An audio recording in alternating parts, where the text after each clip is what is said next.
अस्सलाम वालेकुम dear students. आज हमारा करंट इलेक्ट्रिसिटी यानी बर के रवां का आखिरी लेक्चर है। आज के इस लेक्चर में हमारे 3 पॉइंट्स हैं जिनको हमको डिस्कस करना है। उनमें से पहला पॉइंट है गैल्वानोमीटर, यानी उर्दू में हम उसे रौ पैमा कहेंगे।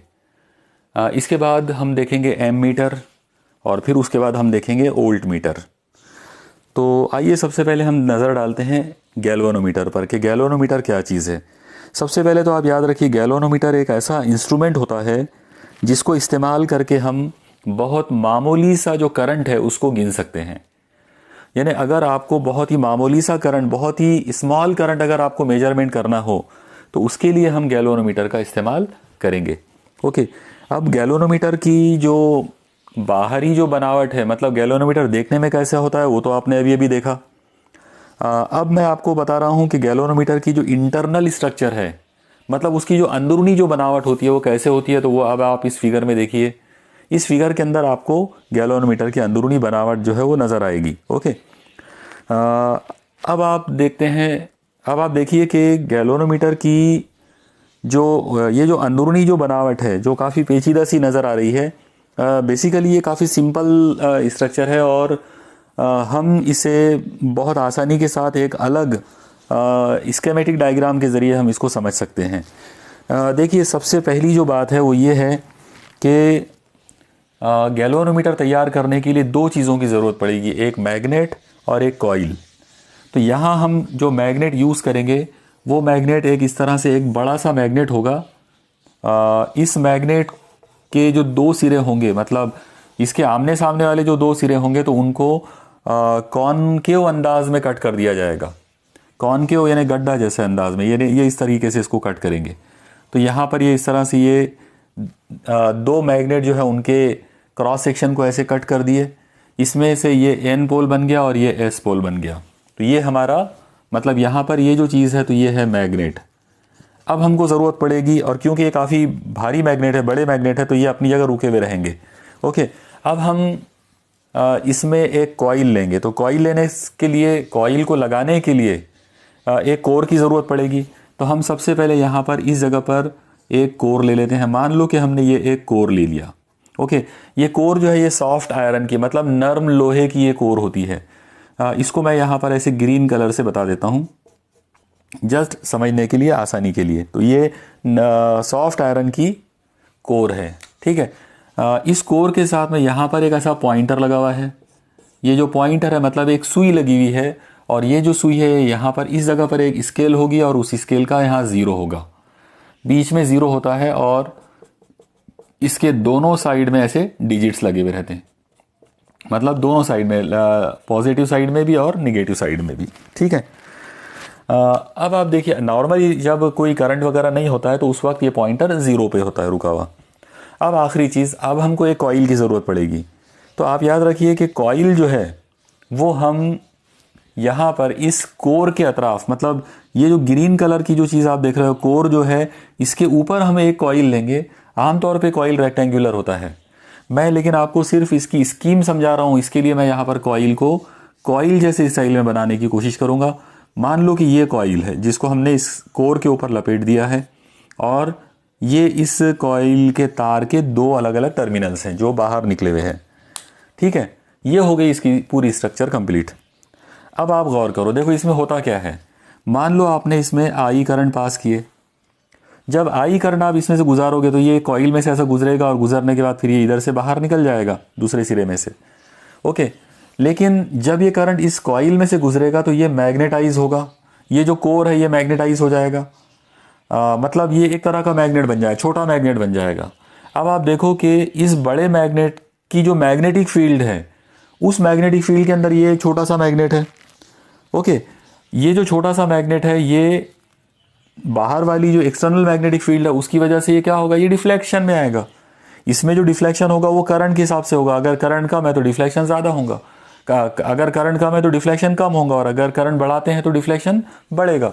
ओके, अब मान लो कि इसमें डिफ्लेक्शन आता है तो ये जो पॉइंटर है ये या तो इधर जाएगा नहीं तो इधर जाएगा।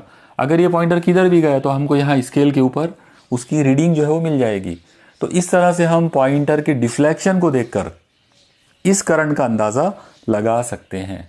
तो ये है गैल्वेनोमीटर की मतलब ओवरऑल उसका कंस्ट्रक्शन भी और वो उसका वर्किंग भी है। ओके, यहाँ पर आप एक चीज़ ध्यान में रखिए, यानी एक वैल्यूज़ के तौर पर जो आपको एमसीक्यूज़ वगैरह में पूछ सकते हैं, वो ये है कि ये जो गैल्वेनोमीटर का ये जो कॉइल है, तो इसकी जो रेजिस्टेंस है, इसकी जो मज़ाहमत है, वो तकरीबन 100 ओहम होती है। 100 ओहम वैल्यू बहुत कम भी नहीं है और बहुत ज़्यादा भी नहीं है, मतलब ये मॉडरेट वैल्यू है। ओके, इसी तरीके से अगर आपको इस गैल्वेनोमीटर को डायरेक्टली यूज़ करके करंट का अगर मेजरमेंट करना हो, तो आप याद रखिए ये ज़्यादा से ज़्यादा 1 मिली एम्पियर करंट का मेजरमेंट कर सकता है। मतलब आप 1 मिली एम्पियर करंट इससे गिन सकते हो, लेकिन इससे ज़्यादा करंट आप नहीं गिन सकते। यानी गैल्वेनोमीटर जो है वो कैपेबल ही नहीं है इससे ज़्यादा करंट गिनने के लिए। तो ये बात हो गई, मतलब ये एक तरह का इंट्रोडक्शन हो गया कंस्ट्रक्शन और वर्किंग हो गया गैल्वेनोमीटर का। ओके, अब यहाँ पर मुझे आपको बताना है कि गैल्वेनोमीटर के एप्लीकेशंस क्या हैं।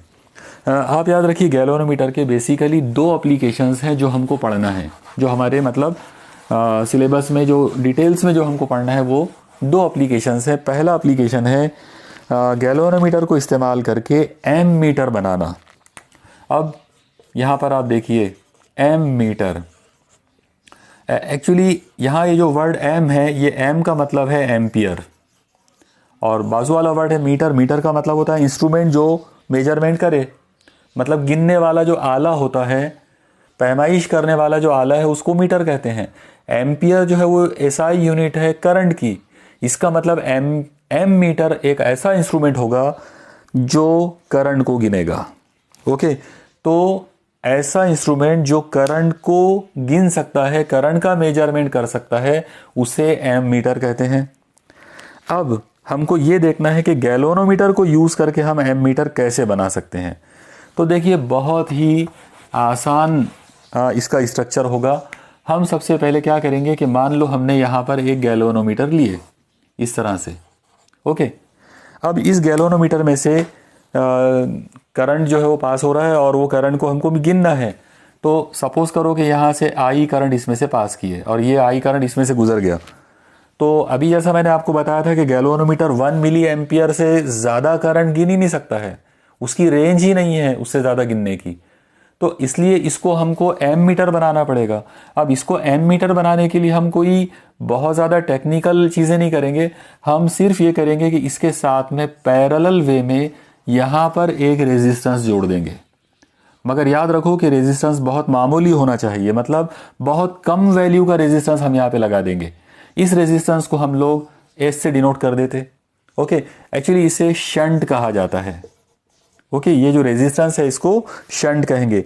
जो रेजिस्टेंस पैरेलल में जोड़ते हैं वो शंट होता है, तो इसको हम शंट कहेंगे और इसीलिए उसको एस से डिनोट करेंगे। ओके, अब आप देखो जैसे ही मैंने यहाँ पर गैल्वेनोमीटर के साथ में पैरेलल कॉम्बिनेशन में यानी मुतवाजी हालत में मैंने शंट जोड़ दिया, तो शंट जोड़ते बराबर करंट जो है वो इस पॉइंट पर आकर 2 हिस्सों में डिवाइड हो गया। कुछ करंट इधर गया और कुछ करंट इधर गया। मतलब गैल्वेनोमीटर के लिए जो भारी करंट था, आई करंट जो है वो गैल्वेनोमीटर के लिए बहुत ज़्यादा भारी था, उसकी रेंज के बाहर का था। तो हमने करंट को डिवाइड कर दिया इस तरह से। इसकी वजह से हुआ ये कि कुछ करंट इधर जाएगा जिसको हम गैल्वेनोमीटर करंट बोलेंगे, और कुछ करंट इधर जाएगा जिसको हम शंट करंट कहेंगे और उसको आई एस से डिनोट करेंगे। ओके, तो ये जो स्ट्रक्चर आप देख रहे हो इसे कहते हैं एम मीटर। ओके, अब आप देखो कि इस डायग्राम को देखकर मैं सबसे पहले एम मीटर की डेफिनेशन और पूरी टेक्निकल चीज़ें जो है वो समझाता हूँ। आप एक बार ये डायग्राम अच्छे से अपने बुक्स में जो है बना लीजिए। ठीक है, देखो सबसे पहला पॉइंट एम मीटर की डेफिनेशन। एम मीटर एक ऐसा इंस्ट्रूमेंट होता है जो बहुत बड़े पैमाने पर बरकी रॉ यानी इलेक्ट्रिक करंट का मेजरमेंट कर सकता है। तो ऐसा आला जो बड़े पैमाने पर इलेक्ट्रिक करंट को गिन सकता हो उसे एम मीटर कहते हैं। ये पहला पॉइंट हो गया डेफिनेशन का। Point number 2 construction. Ammeter अगर बनाना है तो गैल्वेनोमीटर के साथ में मुतवाजी हालत में यानी पैरेलल कॉम्बिनेशन के साथ में एक बहुत मामूली सा एक रेजिस्टेंस जो है, एक मामूली सी एक मज़ाहमत एस उसके साथ पैरेलल कॉम्बिनेशन में जोड़ देंगे। इस तरीके से गैल्वेनोमीटर और शंट इन दोनों का ये जो पैरेलल कॉम्बिनेशन मिला इसे हम कहते हैं एम मीटर। ओके, अब इस एम मीटर के अंदर गैल्वेनोमीटर की रेंज अगर बढ़ाना है तो उसके लिए कौन सी कीमत का शंट यूज़ करना पड़ेगा, उसका हम डेरिवेशन करके देखते हैं। सबसे पहले तो आप देखो कि ये मान लो पॉइंट ए है और ये पॉइंट बी है। तो पॉइंट ए जो है वो जंक्शन बन गया, क्योंकि यहाँ पर 3 टर्मिनल हमको दिख रहे हैं लगे हुए अलग अलग। इधर से आई करंट आया और ये 2 हिस्सों में डिवाइड हो गया। तो मैं ये कहूँगा कि जंक्शन ए के ऊपर अगर मैं किरचॉफ का जो फर्स्ट लॉ जो था जंक्शन लॉ अगर वो लगाता हूँ, तो आने वाले करंट यानी आई इज इक्वल टू जाने वाले करंट, मतलब आई G plus I S. Okay, अगर यहाँ पर आप किरचॉफ वगैरह को नहीं भी याद करें, सिंपल वे में आप देखो आई करंट आया 2 हिस्सों में डिवाइड हो गया, तो ये दोनों का टोटल इसके बराबर होगा। तो I is equal to I G plus I S. इस पर से मैं आई एस की वैल्यू निकाल के रख देता हूँ। जाहिर है आई जी इधर आकर माइनस हो जाएगा, मतलब आई एस की वैल्यू आ जाएगी आई माइनस आई जी। ये हमारी इक्वेशन 1 हो गई। ओके, यहाँ तक आपको ध्यान में आ गया होगा। अब आप अगली चीज़ देखो। आप लोग एक चीज़ पे इसके अंदर ध्यान दो कि गैल्वेनोमीटर और शंट दोनों एक दूसरे के साथ मुतवाजी है, दोनों भी पैरेलल हैं। और जब 2 या 2 से ज़्यादा कंपोनेंट पैरेलल कॉम्बिनेशन में होते हैं तो उनका वोल्टेज एक जैसा रहता है। वोल्टेज मतलब उनका पोटेंशियल डिफरेंस, उनका बरकी-कवा का फ़र्क। तो बरकी-कवा का फ़र्क जो जी के लिए होगा, गैल्वेनोमीटर के लिए होगा, वही बरकी-कवा का फ़र्क उतना ही पोटेंशियल डिफरेंस एस के लिए होगा। तो यहां पर मैं अगर बरकी-कवा को अगर V से जाहिर करूं तो मैं इसको ऐसे लिख सकता हूं V suffix G। V suffix G का मतलब है पोटेंशियल डिफरेंस अक्रॉस G, मतलब गैल्वेनोमीटर के अतराफ तैयार होने वाला potential difference is equal to V suffix में S। V सफिक्स में S का मतलब रहेगा potential difference across S। Shunt के अतराफ जो बरकी-कवा का जो फ़र्क है V, वो तो G का बरकी-कवा इज इक्वल टू S का बरकी-कवा। ये दोनों इक्वल हो जाएंगे क्योंकि ये पैरेलल कॉम्बिनेशन में है।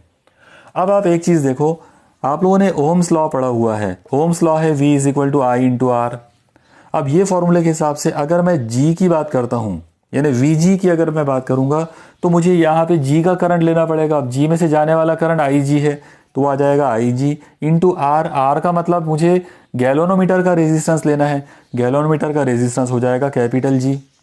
ओके, इसी तरह से अगर मैं एस का यानी एस के अक्रॉस का जो पोटेंशियल डिफरेंस है वो अगर मालूम करना चाहूँ तो वो आ जाएगा V S is equal to, इसमें से पास होने वाला करंट, जाहिर है आई एस करंट इसमें से पास होगा ऐसे।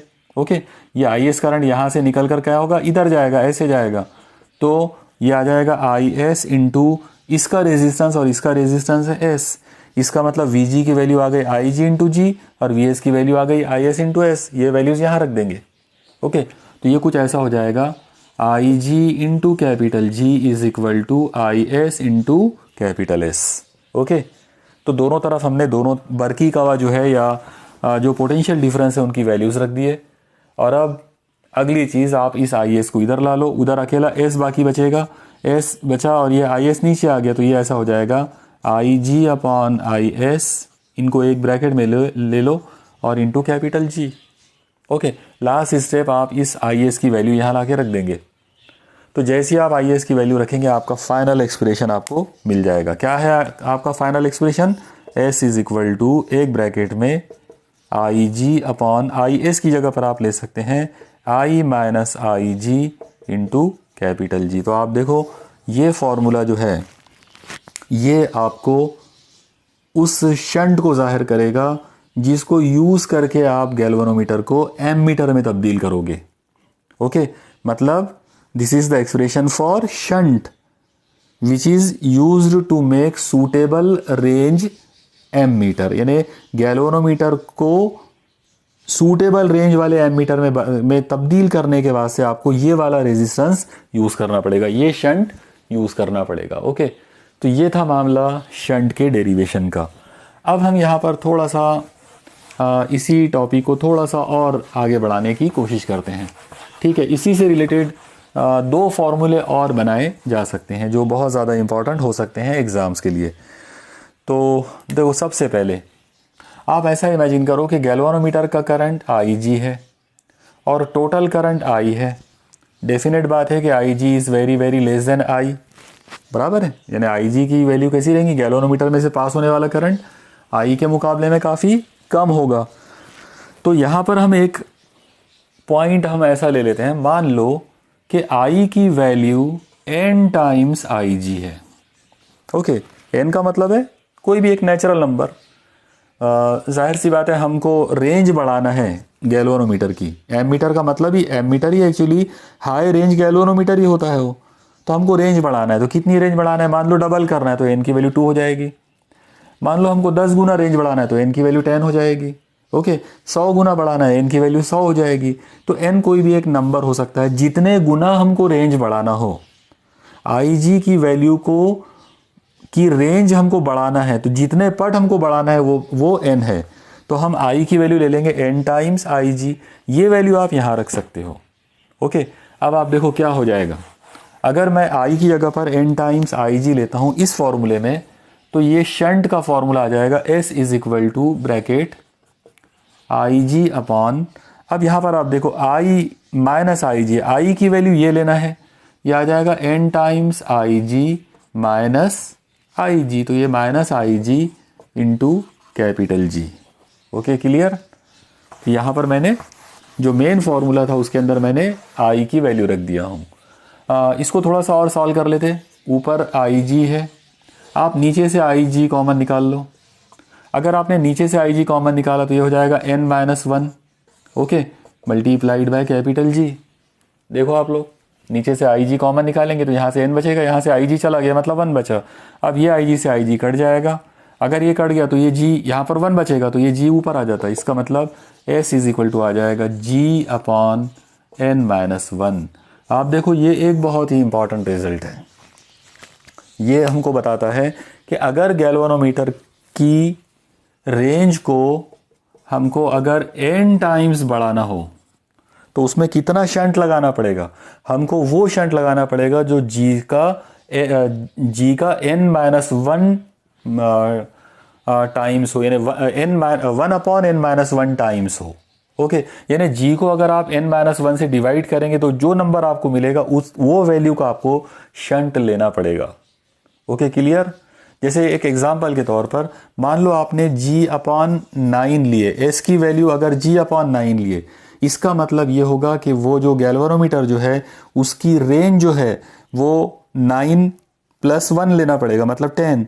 तो वो जो गैल्वेनोमीटर है उसकी रेंज 10 टाइम्स बढ़ जाएगी। तो इस तरह के सवालात इस पर से आप बनाए जा सकते हैं।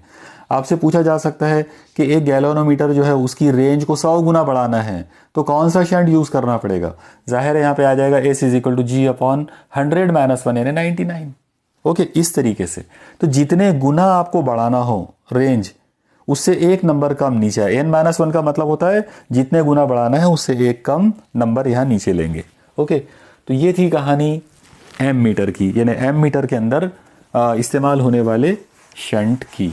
अब हम यहाँ पर एक फॉर्मूला और देख सकते हैं जो अक्सर करके न्यूमेरिकल्स वगैरह में बनाते पूछा जा सकता है।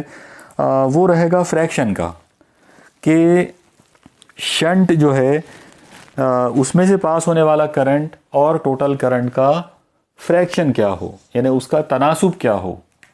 कहने का मतलब ये है कि आपको IS अपॉन I ये रिलेशन पूछा जा सकता है कि भाई इन दोनों का रेशो क्या होगा। ठीक है, तो चलो इसका डेरिवेशन भी हम लोग देख लेते हैं।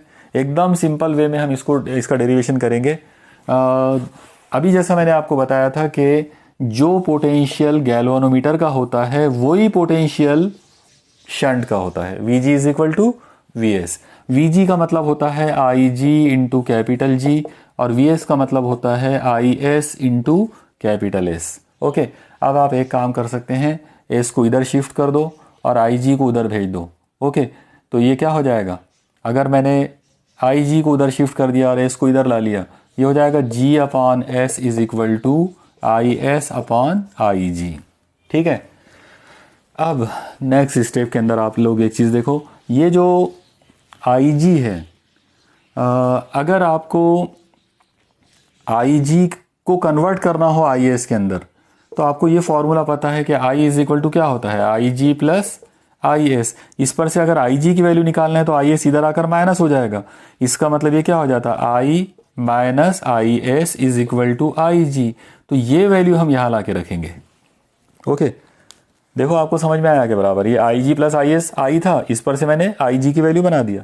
ओके, ये वैल्यू यहाँ पुट करें अगर तो ये क्या आएगा, G upon S is equal to I S upon I G की वैल्यू आ जाएगी आई माइनस आई एस। ठीक है, अब आप एक काम कर सकते हैं, ये जो फॉर्मूला आपको अभी मिला इसका आप रेसिप्रोकल ले लो दोनों साइड्स का। ओके, ये एक्चुअली माइनस टर्म नीचे आ गई इसलिए इसका रेसिप्रोकल ले लेते हैं। तो ये कुछ ऐसा हो जाएगा, S upon G is equal to I minus I S upon I S. Okay, ये आई माइनस आई एस ऊपर हो गया, आई एस नीचे आ गया, और ये हो गया एस अपॉन जी। चलो अब इसको और आगे बढ़ाते हैं, ये हो जाएगा S upon G is equal to, ये आ जाएगा I upon I S minus I S upon I S is 1, minus 1 को इधर ला लो, इधर आकर वो प्लस हो जाएगा। इस साइड में जो चीज़ बची है वो है I upon I S is equal to, ये 1 इधर आकर प्लस हो गया, एस अपॉन जी प्लस 1। देखो समझ में आया क्या आप लोगों को, बराबर हर चीज़ पे बराबर ध्यान दो। इसके बाद आ जाएगा I upon I S is equal to, यहाँ पर 1 अपॉन 1 समझो और इसको एलसीएम के मेथड से क्रॉस मल्टीप्लाई कर लो, तो G into 1 is G, cross करेंगे तो एस इंटू 1 इज एस और plus G into 1 is G. Okay, अब आप देखो कि यहाँ पे आई यानी टोटल करंट, आई एस यानी शंट करंट, आई एस छोटा है और आई बड़ा है, और आमतौर पे तनासुब जब लेते हैं तो फ्रैक्शन डिवाइडेड बाय टोटल ऐसा लेना पड़ता। ओके, यानी जो स्मॉल वैल्यू है वो आमतौर पे ऊपर लेते हैं, तो इसका अब रेसिप्रोकल दोबारा से ले लेंगे। अब जैसे आप इसका रेसिप्रोकल लोगे आपको फाइनल आंसर मिल जाएगा, मतलब ये कुछ ऐसा हो जाएगा, I S upon I is equal to, ये जी ऊपर जाएगा तो G upon S plus G. आप देखो ये फॉर्मूला भी बहुत इंपॉर्टेंट है। अगर आपसे पूछ लिया जाए कि शंट करंट और टोटल करंट का रेशो क्या होगा, या शंट करंट और टोटल करंट का फ्रैक्शन क्या होगा, तो उसका फ्रैक्शन होगा जी अपॉन एस प्लस जी। जी मतलब गैलोनोमीटर का रेजिस्टेंस, और अपॉन में जो एस प्लस जी है तो एस का मतलब है शंट प्लस गैलोनोमीटर का रेजिस्टेंस। ओके, इस तरीके से हम एमीटर को कर सकते हैं, यानी एमीटर की पूरी कंस्ट्रक्शन और उसका वर्किंग और उसके ये अलग अलग फॉर्मूले हम लोगों ने देखा। अब यहाँ पर एक छोटा सा एक पॉइंट एमीटर के बारे में मैं आपको बताना चाहूँगा। आप याद रखो कि मान लो आपके पास एक सर्किट है, सपोज करो कि ये सर्किट आर के रूप में ले लेते हैं, और यहाँ पर एक बैटरी हम लोगों ने जोड़ के रखे प्लस माइनस, इसका कुछ तो भी ईएमएफ होगा। ओके, मान लो इसमें में से आई करंट निकला और ये करंट इसमें से पास हो रहा है ऐसे, और ये करंट हमको गिनना है, इसका हमको मेजरमेंट करना है। याद रखो इसका मेजरमेंट करने के लिए हमको एमीटर लगाना पड़ेगा।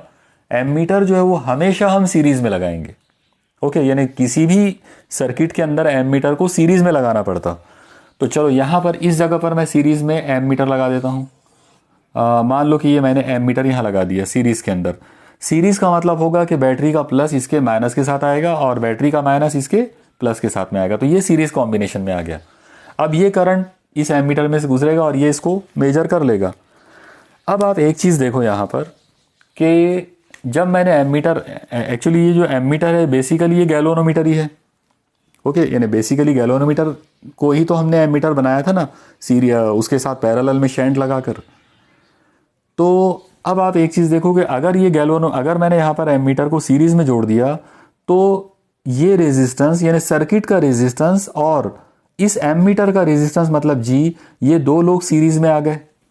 और अगर ये दोनों सीरीज में आ गए तो सीरीज रेजिस्टेंस जो रहेगा, सीरीज का जो रेजिस्टेंस होगा रिजल्टेंट, वो आ जाएगा R S is equal to R one plus R two plus R three वगैरह वगैरह। यहाँ पे दो ही लोग हैं, वो आ जाएगा आर प्लस जी।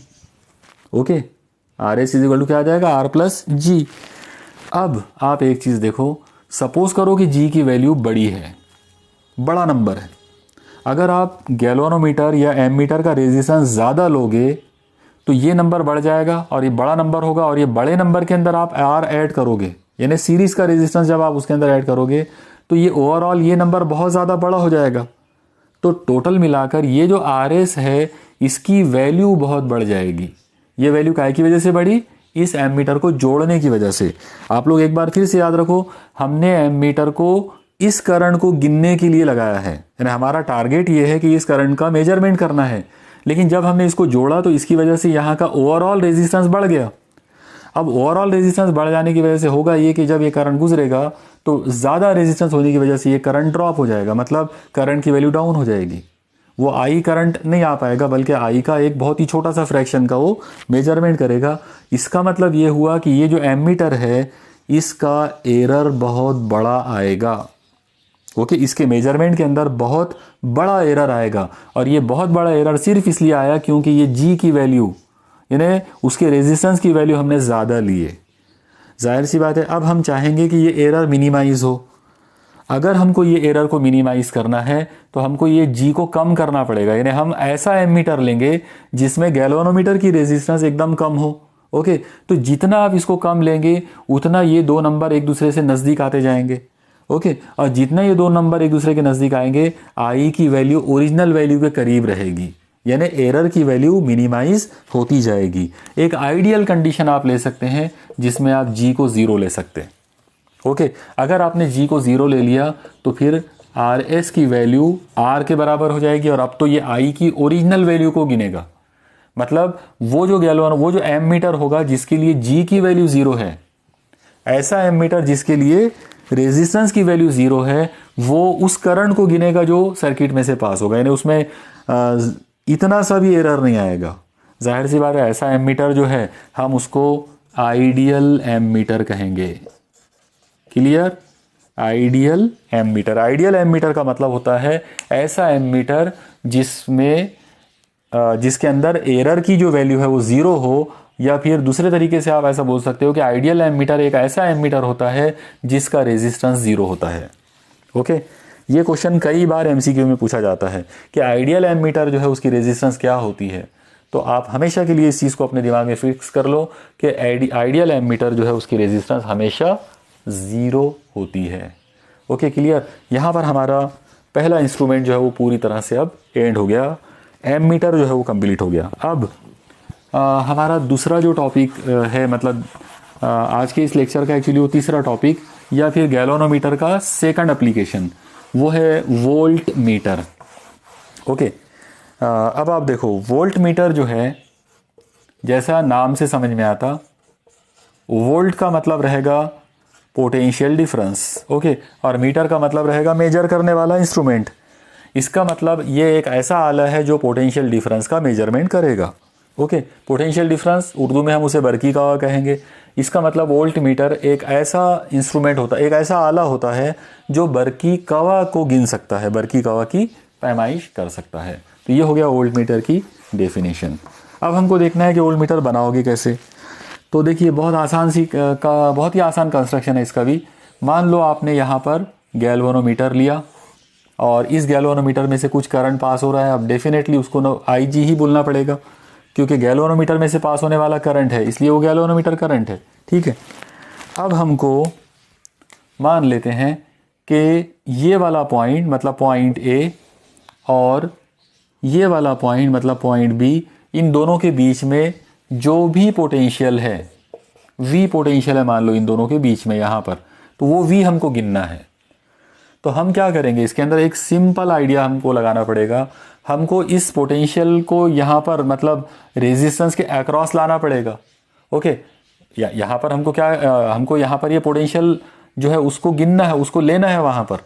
तो उसके लिए हम एक काम करेंगे, इस जगह पर एक रेजिस्टेंस जोड़ देंगे और यहाँ पर याद रखो आप लोग कि एक बहुत भारी रेजिस्टेंस आपको जोड़ना है, बहुत ज़्यादा वैल्यू वाला रेजिस्टेंस, यानी बड़ी कीमत की एक मज़ाहमत, बड़ी कीमत का रेजिस्टेंस आप यहाँ पे जोड़ दो गैल्वेनोमीटर के साथ में, मतलब उसके साथ सीरीज़ में मुसलसल अंदाज में। जैसे आप इस बड़ी कीमत वाले रेजिस्टेंस को इसके साथ सीरीज़ में जोड़ेंगे, ये जो इंस्ट्रूमेंट तैयार हुआ ये वोल्ट मीटर बन जाएगा। ओके, अब ये जो गैल्वेनोमीटर है अब ये इस वोल्टेज को गिन पाएगा। क्लियर? तो इस पूरी कहानी से एक ही चीज़ समझ में आती है और वो ये है कि अगर आपको गैल्वेनोमीटर को वोल्ट मीटर बनाना है तो एक बहुत बड़ी कीमत का रेजिस्टेंस आपको सीरीज में जोड़ना पड़ेगा। Okay, clear? ये था मामला वोल्ट मीटर का। अब सवाल आएगा कि वोल्ट मीटर अगर हमको बनाना है तो हम ये जो रेजिस्टेंस हमने जोड़े इसकी क्या कीमत लेंगे। इसकी कीमत के लिए हमसे फॉर्मूला पूछ सकते हैं, तो हम लोग उसके लिए सिंपल वे में यहाँ पर ओम्स लॉ अप्लाई कर देंगे। अब आप देखो ओम्स लॉ का जो मतलब था वो था V is equal to I into R. Simple formula क्या था, ओम्स लॉ क्या है, V equal to I into R. अब मैं इस फॉर्मूले को मॉडिफाई करूंगा थोड़ा सा। आप देखो V यानी ये वाला वोल्टेज, ये दो पॉइंट A और B के बीच का voltage V is equal to I. यहाँ पर जो करंट है वो IG है, तो मुझे यहाँ पे मॉडिफाई करना पड़ेगा I की जगह पर IG। अब मुझे लेना है R, R का मतलब है रेजिस्टेंस। अब आप गौर से देखो, यहाँ रेजिस्टेंस एक नहीं है बल्कि दो है, एक G है और एक R है। ओके, और ये दोनों सीरीज में है, तो मुझे यहाँ पर ये जो रेजिस्टेंस है ये सीरीज रेजिस्टेंस लेना पड़ेगा। और सीरीज रेजिस्टेंस का मतलब हो जाएगा R1 प्लस R2 मतलब G प्लस R। तो ये जो R है ये हट जाएगा और इसकी जगह पर मुझे लेना पड़ेगा G plus R। Clear? V equal to I G into series resistance, और सीरीज रेजिस्टेंस मतलब टोटल रेजिस्टेंस, G और R का टोटल रेजिस्टेंस, तो G प्लस R। ठीक है, अब ये ब्रैकेट ओपन कर लिया। एक काम करो, आई जी को इधर शिफ्ट कर लो, ये हो जाएगा V upon I G is equal to G plus R। Okay, यहाँ पर आई जी को मैंने शिफ्ट कर दिया, और अब आखिरी स्टेप हमको R मालूम करने का था। G को इधर भेज दो। जब आप G को इधर भेजोगे तो आपको फॉर्मूला मिलेगा R is equal to V upon I G, और ये G इधर आकर आ जाएगा, माइनस हो जाएगा, तो माइनस में G। ओके, ये फॉर्मूला होगा इस रेजिस्टेंस का जिसको हमने सीरीज में जोड़े ताकि हम गैल्वानोमीटर जो है उसको वोल्ट मीटर में कन्वर्ट कर सके। तो यानी V वोल्टेज गिनने वाला जो वोल्ट मीटर है अगर वो बनाना है तो उसके लिए हमको R जो है इस फॉर्मूले के हिसाब से जो R है उसके हिसाब से हमको रेजिस्टेंस जो है उसको सीरीज में जोड़ना पड़ेगा। ओके, तो ये था मामला वोल्ट मीटर का। अब यहाँ पर हम एक छोटा सा एक और पॉइंट डिस्कस कर लेते हैं, और देखो आप उस चीज़ को भी एक बार अच्छे से पूरा ध्यान दे के उसको समझ लो।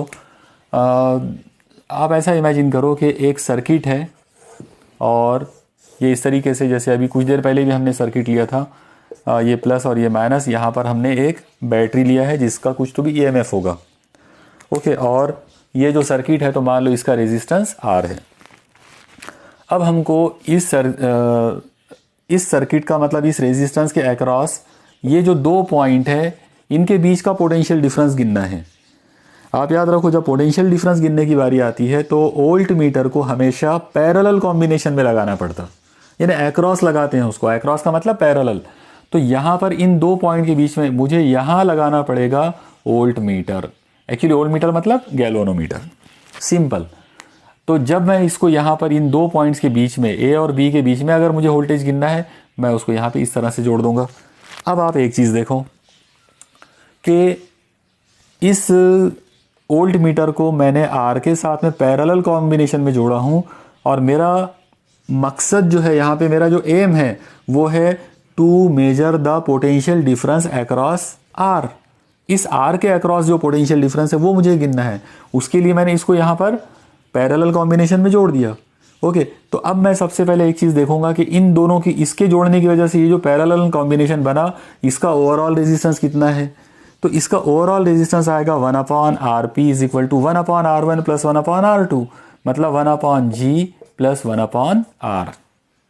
ओके, अब आप इमेजिन करो ये जो फॉर्मूला आपको मिला, इस फॉर्मूले के अंदर आप सोचो कि अगर ये G की वैल्यू आप बढ़ाते चले गए, ओके, बढ़ाते चले जाओ, इसकी वैल्यू जितनी ज़्यादा आप बढ़ा सकते हैं उतनी ज़्यादा इसकी वैल्यू बढ़ाते चले जाओ।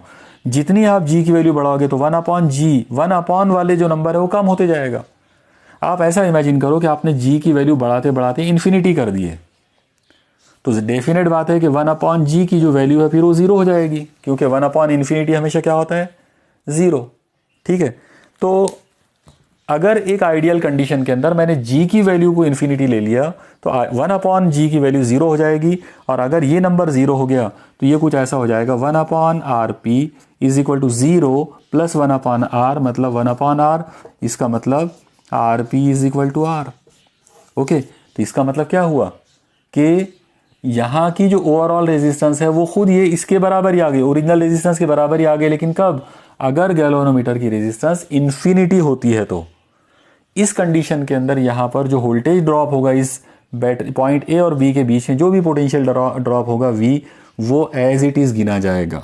ओके, उतना का उतना ही वो पूरा का पूरा गिन लेगा, उसमें थोड़ा सा भी एरर जो है वो नहीं आएगा। ओके, ऐसा जो वोल्ट मीटर होता है जिसकी रेजिस्टेंस इन्फिनिटी होती है उसे आइडियल वोल्ट मीटर कहते हैं। ये आइडियल वोल्ट मीटर की कंडीशन आ गई। वो आइडियल वोल्ट मीटर मतलब ऐसा वोल्ट मीटर जिसकी रेजिस्टेंस इनफाइनाइट हो। तो अगर वोल्ट मीटर की रेजिस्टेंस इनफाइनाइट है तो वो आइडियल वोल्ट मीटर है। और वो आइडियल क्यों है? क्योंकि उसके मेजरमेंट के अंदर कोई एरर नहीं आएगा। अब आप सोचो कि अगर आपने इसकी वैल्यू इन्फिनिटी नहीं ली बल्कि इसकी वैल्यू कम ले ली है, अगर आप इसकी वैल्यू कम ले लोगे तो ये आरपी की वैल्यू उससे भी कम हो जाएगी क्योंकि ये पैरेलल कॉम्बिनेशन है। ओके, ये ध्यान में रखो आप लोग। अगर जी की वैल्यू आप डाउन लेते हैं, कम लेते हैं, तो आरपी की वैल्यू जी से भी कम रहेगी। और जितना यहाँ का रेजिस्टेंस कम होगा उतना वोल्टेज ड्रॉप हो जाएगा। ओके, और उतना वोल्टेज ड्रॉप हुआ, इसका मतलब क्या हुआ कि जो वी वोल्टेज जो आपको गिनना था ओरिजिनल, वो नहीं आ सका, बल्कि उसके अंदर बहुत ज़्यादा एरर आता चला गया, उसकी वैल्यू ड्रॉप होते चली गई, मतलब उसमें एरर आ गया। तो ऐसा वोल्ट मीटर जिसका रेजिस्टेंस कम हो वो बहुत ही बुरा होता है। वो बहुत उसके मेजरमेंट के अंदर बहुत ज़्यादा एरर आता है। इसीलिए वोल्ट मीटर ऐसा लेना पड़ता है जिसका रेजिस्टेंस जो है वो बहुत ज़्यादा हो। अगर उसका रेजिस्टेंस इनफाइनाइट हो तो बेस्ट। ओके, यानी इनफाइनाइट वाला जो रहेगा, इनफाइनाइट रेजिस्टेंस वाला जो वोल्ट मीटर होगा वो तो आइडियल है, वो आइडियल कंडीशन में रहेगा, उसको आइडियल वोल्ट मीटर कहेंगे। ओके, यहाँ पर हमारा ये आर्टिकल अब पूरी तरह से एंड हो गया है। आज हम लोगों ने जिस तरह से वोल्ट मीटर, एमीटर देखा और उनके अलग अलग मतलब डेरिवेशंस और उनके फॉर्मूले वगैरह देखे, तो यहाँ पर आप एक चीज़ ध्यान में रखो कि वोल्ट मीटर और एमीटर के बीच में डिफरेंस भी पूछ सकते हैं। तो उनके दरमियान डिफरेंसेस के पॉइंट्स बनाते टाइम पर आप याद रखो कि अगर आपने इस तरह से एक तरफ वोल्ट मीटर और एक तरफ एमीटर, तो पहला पॉइंट तो आप उसकी डेफिनेशन दे देंगे। एमीटर की डेफिनेशन होगी ऐसा आला जो करंट को गिन सकता है।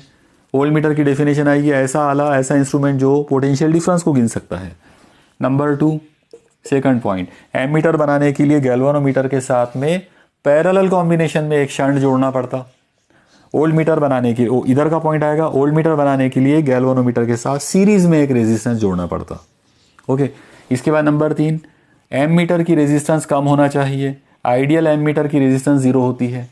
इसके बाद नंबर 4, इधर का थर्ड पॉइंट, वोल्ट मीटर की रेजिस्टेंस ज़्यादा होना चाहिए। आइडियल वोल्ट मीटर का रेजिस्टेंस इन्फिनिट होता है। और लास्ट पॉइंट, अगर हमको किसी सर्किट में करंट गिनना हो तो एमीटर को हमेशा सीरीज में जोड़ते हैं। और वोल्ट मीटर की तरफ का पॉइंट आएगा, अगर हमको किसी सर्किट का पोटेंशियल डिफरेंस गिनना हो तो वोल्ट मीटर को हमेशा पैरेलल कॉम्बिनेशन में जोड़ते हैं। हो गए ये 4 पॉइंट। अगर आपने बात कर ली है तो आपको मतलब पॉइंट्स आपके मिल जाएंगे पूरे। तो इस तरीके से आज हमारा गैल्वेनोमीटर को यूज़ करके एमीटर और फिर वोल्ट मीटर जो है वो पूरी तरह से कंप्लीट हो गया। इस चैप्टर के जो ख़ास जो न्यूमेरिकल्स थे वो ऑलरेडी हम लोग शुरू में मतलब लेक्चर्स के दौरान में ही ले लिए थे, इसलिए अब ऐसा कोई इम्पॉर्टेंट या ऐसा कोई काबिल ज़िक्र न्यूमेरिकल नहीं है जिसको अब रिपीट किया जाए। तो इस तरह से अब हम ये बोल सकते हैं कि आज हमारा करंट इलेक्ट्रिसिटी का जो चैप्टर है वो पूरी तरह से एंड हो गया है। इसके बावजूद भी अगर आगे चलकर मुझे कुछ इम्पॉर्टेंट न्यूमेरिकल्स या इम्पॉर्टेंट कोई टॉपिक्स इस चैप्टर से रिलेटेड अगर कुछ मिलता है तो मैं वो इस में मतलब ऐड कर दूंगा। अभी फ़िलहाल यहाँ पर हमारा चैप्टर एंड हो जाता है। Okay, keep studying. अल्लाह हाफिज़।